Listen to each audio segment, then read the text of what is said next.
का गोली थी वो उसके पीछे भागा, 4-5 राउंड फायर किया है। फिर रोंगटे खड़े हो जाएंगे। तेरी याद जे सताओगी तो की करूंगा, कहती पैग पुग ला लिया करी। तो कुछ फुट ऊपर अगर कोई गोली निकले, थोड़े बहुत पैसे मांग रहे हैं, दे दो, निपटा दो भाई। आप हिल जाओगे यार कि ये भी एक अमेरिका है। वेलकम बैक बड़ी सत श्री अकाल, सब बढ़िया थे कमाल। ये क्वेश्चन मेरे से इतनी बार पूछा जाता है कि सर अमेरिका कितना सेफ है, इज़ अमेरिका सेफ। जो यहाँ पर मास शूटिंग होती है उसको मद्देनज़र रखते हुए क्या हमें अमेरिका में आना चाहिए? क्या अगर हम यहाँ आते हैं तो हम सेफ फील करेंगे? एक भाई लिख रहा है कि सर आपकी साफ सरल भाषा, आसानी से समझ आ जाने वाली जानकारी को कृपया बनाए रखें और हमारी मदद करते रहें। ऊपर वाले की कृपा आप पे बनी रहे। तो भाई बहुत अच्छा लगा ये कमेंट देखकर, और जो एप्रिसिएशन मैं देख रहा हूँ मेरे यूट्यूब चैनल को जो मिल रहा है, हैट्स ऑफ टू एवरीबॉडी, जितने भी लोग देखते हैं। आज की बात करेंगे एक रियल, कल रात को एक इंसिडेंट हुआ भाई, आपका भाई जहाँ पे रहता है वहीं पे हो गया है। तो आज बात करेंगे थोड़ी गन कल्चर की अमेरिका में, और इससे हमें क्या सीखने को मिलता है। अगर आप लोग अमेरिका आते हो तो किन चीज़ों का आपको ध्यान में रखना है, वो मैं अपना एक्सपीरियंस आज आपको बताता हूँ। आज वो एक गाना नहीं सुना आपने पंजाबी में, तेरी याद जे सताओगी तो की करूँगा, कहती पैग पुग ला लिया करी। भाई ये पैग पुग ला लिया करी लगाने के बाद क्या क्या हो जाता है दुनिया में, उसकी जानकारी लोगों को नहीं होती। वो मैं आज आपको देता हूँ। कल रात को एक इंसिडेंट हुआ, इतना खतरनाक इंसिडेंट हुआ कि आप देखोगे अगर उस चीज़ को होते हुए तो आपके रोंगटे खड़े हो जाएंगे। और ये सब हुआ जब भी लोग नशे करते हैं। दारू पीकर हुआ, गांजा फूंक कर हुआ। ये मैं आपको कॉज बता रहा हूँ कि कल रात को जो यहाँ पर हुआ उसकी वजह क्या थी? नशा। ये जो नाम है ना नशा, सभी रिलीजन में इसको सिखाया जाता है कि नहीं करना है, लेकिन सभी लोग करते हैं। अमेरिका में मेरे सामने ही मैंने इतने इंसिडेंट देखे हैं जहाँ पे शूटिंग इन्वॉल्व थी, खून खराबा इन्वॉल्व था। आप पीछे गैस स्टेशन देख रहे हो भाई, तुम्हारा भाई यहीं जहाँ पे मैं वीडियो बना रहा हूँ ना, यहीं पे खड़ा था मैं, और एक बंदे ने गोली मार के, और जिस बंदे को गोली लगी वो वहाँ से चिल्लाता हुआ, ये पीछे रोड देख रहे हो आप, रोड क्रॉस करके दूसरी तरफ जाके गिर गया। पुलिस वगैरह आई, सब कुछ जो है उसको हॉस्पिटल लेकर गए। जिस बंदे ने गोली चलाई वो भी पकड़ा गया। और ऐसा ही इंसिडेंट जहाँ पर मैं रहता हूँ उससे करीब 100 मीटर दूर कल रात को जो शूटिंग हुई, उसमें एक बंदे को खूनों खून, मतलब आप जब देखोगे आप हैरान रह जाओगे। आप बोलोगे यार ये इंसानियत के नाते जब आप देखोगे तो आपको लगेगा जिस बंदे ने गोली चलाई वो राक्षस से कम नहीं है। और इंसान अक्सर राक्षस तभी बनता है जब नशे में हो। किसी बुज़ुर्ग ने सही कहा है कि आपकी ज़ुबान डिसाइड करती है कि आपको सैल्यूट मिलेगा या थप्पड़। ऐसा ही कुछ कल हुआ। 4 लोग इस पर इन्वॉल्व थे, चारों काले थे। इसमें 2 लड़कियां थी और 2 लड़के थे। एक कपल, बॉयफ्रेंड गर्लफ्रेंड, और जो दूसरे थे एक लड़की और लड़का, वो पहले कभी मिले ही नहीं थे एक दूसरे से। तो बात कुछ ऐसे स्टार्ट होती है, वो दोनों बात करना स्टार्ट करते हैं। इतने में जो दूसरा कपल था उसकी गर्लफ्रेंड भी कन्वर्सेशन में इन्वॉल्व हो जाती है। सब लोग दारू पी रहे हैं, गांजा फूंक रहे हैं। अब आपको पता है कि दारू और गांजा फूंकने के बाद आपकी जो मेंटल स्टेबिलिटी है, साइंस ने प्रूव कर दिया यार, ये बताने की ज़रूरत नहीं है कि आपको मेंटल डिसऑर्डर हो सकता है। आपकी समझने की क्षमता कम हो जाती है, आपका मूड स्विंग हो जाता है। और ऐसा ही हुआ। बड़ी ही नॉर्मल कन्वर्सेशन चल रही थी, सब कुछ अच्छा चल रहा था। अचानक ही पता नहीं किसने क्या बोल दिया और वही कन्वर्सेशन गोलीबारी में चेंज हो गई। और हैरान करने वाली बात यह है कि जिसने गोली चलाई और जिसको गोली लगी वो कल रात से पहले एक दूसरे को जानते भी नहीं थे। और ज़िंदगी देखो कैसे पलट गई। मूवी देखी है ना जिसमें अक्षय कुमार बोलता है लड़की का चक्कर बाबू भैया, लड़की का चक्कर। वही हुआ कल।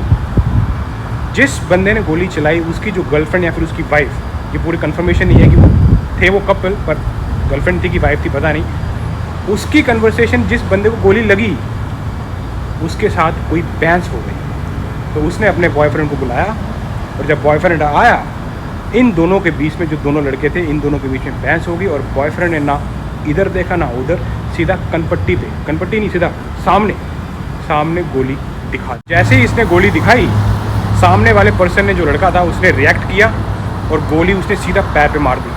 और जब पैर पे मारी तो ये लड़का भागा है अपनी जान बचाकर, मतलब भागा है वो। इतना देखने में आपको इंसेन लगेगा कि इनह्यूमन लगेगा कि दूसरा जो बंदा था जिसका गोली थी वो उसके पीछे भागा, 4-5 राउंड फायर किया यार। कि मतलब उसको जान से मार देना चाहता था। ये सब जब आप यहाँ पे देखोगे ना, आप हिल जाओगे यार कि ये भी एक अमेरिका है। उस लड़के का तो नुकसान हुआ ही हुआ, उसको खून ब्लीडिंग बाहर आ ही रही थी कि जो गोली थी वो किसी और के घर पे जाके लगी। वो बंदा वहाँ पे सोया होता, आप देख रहे हो ना, जब आप बेड पे सोए होते हो तो कुछ फुट ऊपर अगर कोई गोली निकले आर पार करके, आपकी क्या हालत होगी। वो बंदा अगर टीवी देख रहा होता था तो जाने अनजाने में उसकी जान चले जाती, जिसका कुछ लेना देना ही नहीं था इस पूरे बवाल में। इसका कोई लेना देना ही नहीं है, उसके रूम से जब गोलियां निकलेगी तो इसका एक ही कहना है, जाको रखे साइया मार सके ना कोई। जब आप रोड पर, बेड पर, कहीं पर भी हो, जब तक ऊपर वाले का आशीर्वाद है तब तक आप सेफ हो। जितनी लिखी है तब तक आपको कोई टच नहीं करेगा, पर जिस दिन डेट आ गई भाई, यमराज भी आपको बचा नहीं सकता। जितने भी लोग पूछ रहे थे कि क्या सर अमेरिका सेफ है, तो बिल्कुल, जब तक आपकी लिखी है तब तक सेफ है। इस इंसिडेंट से हमें क्या सीखने को मिला? कभी भी किसी अननोन पर्सन से कन्वर्सेशन, बहस, बातचीत नहीं करनी, क्योंकि आपको नहीं मालूम कि सामने वाले की पॉकेट में क्या है। तो जितने भी यंग बच्चे, जितने भी जनरेशन यहाँ पर आ रही है, यहाँ आ चुकी है, कभी भी यहाँ पे अगर आप होमलेस लोग देखते हो या फिर कुछ लोग आप देखते हो गांजा फूक रहे हैं, दारू पी रहे हैं, गालियाँ बक रहे हैं, भाई कभी भी उनके साथ कन्वर्सेशन नहीं करनी। आपको गाली निकालने दो, इग्नोर करके आगे चले जाओ। जब भी बहस होती है, खून खराबा तभी होता है। ये दोनों भी कल रात से पहले एक दूसरे को नहीं जानते थे, जिसने गोली चलाई और जिसने गोली खाई। और आपको पता है, जिसको गोली लगी है ना, उसका पता नहीं कि वो जिंदा है या नहीं।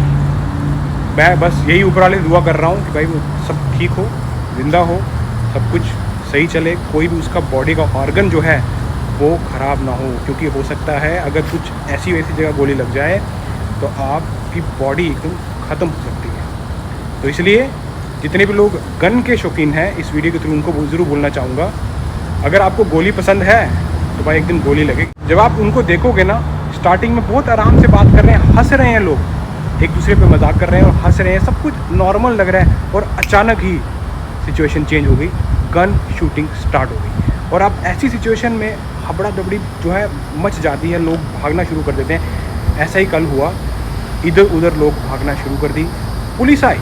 ऐसा नहीं है कि देखो, अगर आप यहाँ पे गन वायलेंस करते हो, आपने कर दी ठीक है, लेकिन इसका मतलब ये नहीं है कि आप बच जाओगे। पुलिस आई, पुलिस ने वो जो गर्लफ्रेंड बॉयफ्रेंड थे दोनों को जेल में डाला, और जो जिसको गोली लगी थी यार, उसको ब्लीडिंग हो रही थी, उसको हॉस्पिटल लेकर गए।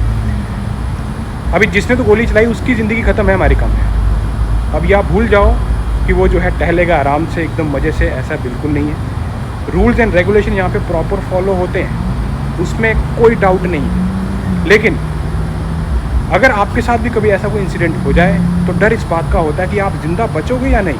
रूल्स एंड रेगुलेशन तो बात की बात है ना, बाद में क्या होना बाद में देखेंगे। लेकिन जब गोली चली, क्या वो बंदा सर्वाइव कर पाएगा या नहीं, तो ये बहुत ही इंपॉर्टेंट इशू है पूरे अमेरिका में। यह आपको मिलेगा किसी भी स्टेट में आप चले जाओ। इसलिए मेरा तो यही मानना है, कभी भी किसी से अननेसेसरली बात नहीं करनी, कन्वर्सेशन में नहीं कर जाना। कुछ पैसे मांग रहा है दे दो भाई, थोड़े बहुत पैसे मांग रहा है दे दो, निपटा दो भाई। पैसे आप और कमा लोगे, पूरी ज़िंदगी पैसा कमाओगे। पर अगर कुछ ऊंच नीच हो गई तो हो सकता है कि आपकी ज़िंदगी चले जाए, जो कि ज़िंदगी वापस नहीं आती। ये सब इंसिडेंट हुआ, लकीली मैं घर पर नहीं था। और वही बोलते हैं, जब तक ऊपर वाले का आशीर्वाद है तब तक आप बचोगे, कोई आपको टच नहीं कर सकता। क्योंकि गोली चलाना बहुत आसान है यार, सीधा सामने रखी, ट्रिगर दबाया, गोली चल जाएगी। पर वो गोली कहाँ कहाँ जाके बजेगी, उसका हिसाब उस इंसान को बाद में देना पड़ता है कि भैया गोली क्यों चलाई, अब पूरी उम्र ज़िंदगी जो है अपनी जेल में काटी। जब मैं मिलता हूँ तो उनका ना शौक़ होता है, गन रखने का शौक़ है जी। तो इन सब लोगों के लिए एक मैसेज ज़रूर मैं बोलना चाहूँगा, शौक़ पालना है तो सोसाइटी को बेहतर करने का शौक़ पालो, शौक़ पालना है तो दुनिया को अच्छी राह पे ले जाने का शौक़ पालो। काफ़ी लोग बोलते हैं यार नशा करना है यार, चलो आप पैक लगा लेते हैं, कोई नहीं, चक्कर चढ़ा ला, कोई चक्कर नहीं। तो और कोई लोग बोलते हैं यार marijuana फूक लो, गांजा, कोई चक्कर नहीं यार, दुनिया एक ही है, पता नहीं कब चले जाना है, फूक लो। इन सब के लिए बोलूँगा यार, ये वाले जो नशे हैं ना, ये वाले नशे ये फेक नशे हैं। नशा पालो सक्सेसफुल होने का, नशा पालो अच्छा घर लेने का, नशा पालो तगड़ी कार लेने का, नशा पालो दुनिया में रिस्पेक्ट कमाने का। ये है असली नशे।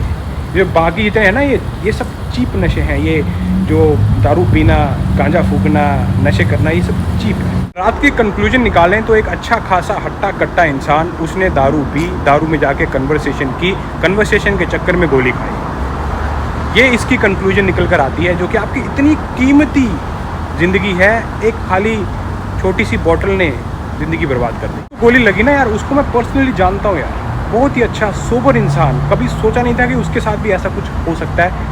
खाली एक दारू की बॉटल ने उसकी ज़िंदगी बर्बाद कर दी। मैं बस दुआ इतना ही करता हूँ ऊपर वाले से कि भगवान यार वो सही हो, फिट हो जाए, ज़िंदा हो। सबसे बड़ी बात तो ये, यही नहीं पता कि ज़िंदा है कि नहीं। वाहिगुरु बस यार मेहर करना। और जितने भी लोग ऐसे सब काम में फंस जाते हैं ना, उनकी ज़िंदगी बर्बाद हो जाती है। इसीलिए मैं एक ही मैसेज दूंगा कि नशों से दूर रहें, बाकी चको फटे।